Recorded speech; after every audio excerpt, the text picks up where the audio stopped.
اساتذہ اکرام، نعیم صاحب، آج میں سمجھتا ہوں پاکستان یا ہمارا صوبہ بلوچستان جس تاریخی موڑ پہ ہے، آپ یقین جانیے کہ پاکستان کے عوام کبھی بھی اس حالت میں نہیں تھے جو آج کی صورتحال پاکستان کے عوام کو درپیش ہے، اور خاص کر بلوچستان، یہاں پہ پریس کلب کے سامنے بھوک ہڑتالیوں، احتجاجی مظاہرین اور ہڑتالی کیمپوں کا جو سلسلہ ہے، ہمارے حکمرانوں کو جو بے حس حکمران جنہیں ہم آج کل کہتے ہیں، جنہیں عوام کے مفادات، عوام کے مسائل، عوام کے مشکلات کا یقیناً کبھی نہ علم ہوا ہے نہ آئندہ ہوگا۔ اس کی وجہ یہ ہے کہ یہ وہ لوگ ہیں جن کو ہمیشہ بالادست قوتیں سلیکٹ کر کے لاتی ہیں، جن کو یہ علم ہو کہ ہمیں کہیں اور سے سلیکٹ کیا جاتا ہے تو آپ سمجھیں کہ ان کو آپ کے مسائل، آپ کے مشکلات، آپ کے غم، آپ کے دکھ درد کا کوئی احساس نہیں ہوگا۔ آج آپ دیکھیں آپ کی جو خواتین اساتذہ ہیں ان کے ساتھ کیا ہوا،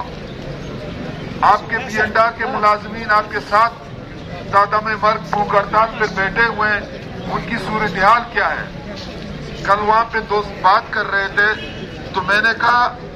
ہماری عدلیہ کو یہ سوچنا چاہیے کہ اگر یہ ملازمین جنہوں نے غلط برتی کیے ہیں ان کے خلاف کوئی ایکشن، کوئی اس پر عمل درآمد، بظاہر تو کچھ نظر نہیں آ رہا ہے۔ وہ ملازم جو اپنے گھر کے چولہا کو جلانے کی خاطر جہاں کہیں بھی وہ اس کو موقع ملتا ہے وہ درخواست دیتا ہے تاکہ اس کے بچے، اس کا گھر اتنے ہو سکیں کہ وہ اپنے دن رات بسر کر سکے۔ اب ان کو آپ 12 سال بعد، جس سے رحیم صاحب بات کر رہے تھے، 12 سال بعد ان کو نوکریوں سے نکالنے کا کیا تک بنتا ہے؟ بجائے اس کے ان لوگوں کو سزا دی جاتی کہ آپ نے قواعد ضوابط کے مطابق ان کو بھرتی نہیں کیا، ان لوگوں کو عدالتیں بھی سزا دیتی، حکومت بھی سزا دیتی، ان کو ان کی پوسٹوں پہ برقرار رکھا گیا، ان ملازمین کو، درجہ چارم کے ملازمین کو سزا دی گئی جن کا کوئی قصور نہیں بنتا ہے۔ آج بلوچستان کے اسکول بند ہیں،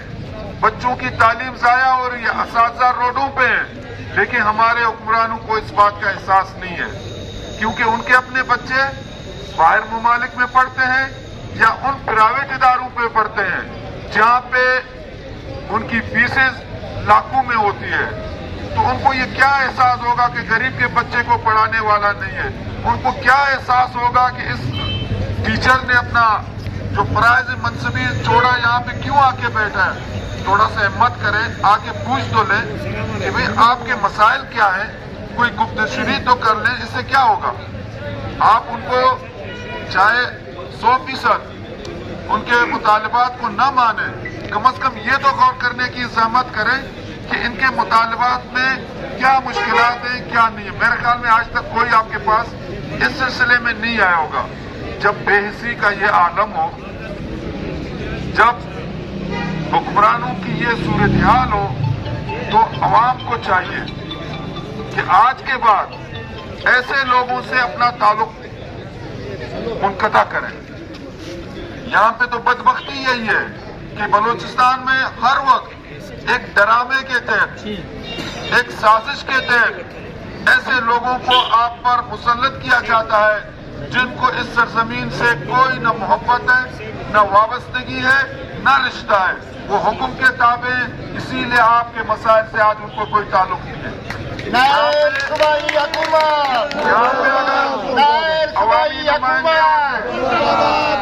یہاں پہ اگر عوامی نمائندے ہوتے جن کو آپ سلیکٹ کرتے، وہ کبھی آرام و چین سے نہیں بیٹھتے۔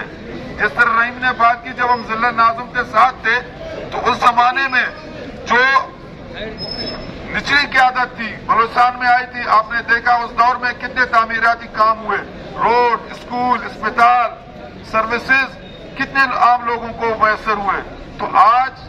یہاں پہ جو بیٹھے ہوئے لوگ ہیں وہ آپ کے نہیں، وہ کسی اور کے نمائندے ہیں، کسی اور کے کہنے پہ لائے گئے، کسی اور کے کہنے پہ وہ کام کریں گے. میری آپ سے گزارش ہے آپ ان سیاسی جماعتوں کا ساتھ دیں جو آپ کی بات کرتے ہیں، جو آپ کی بات سنتے ہیں،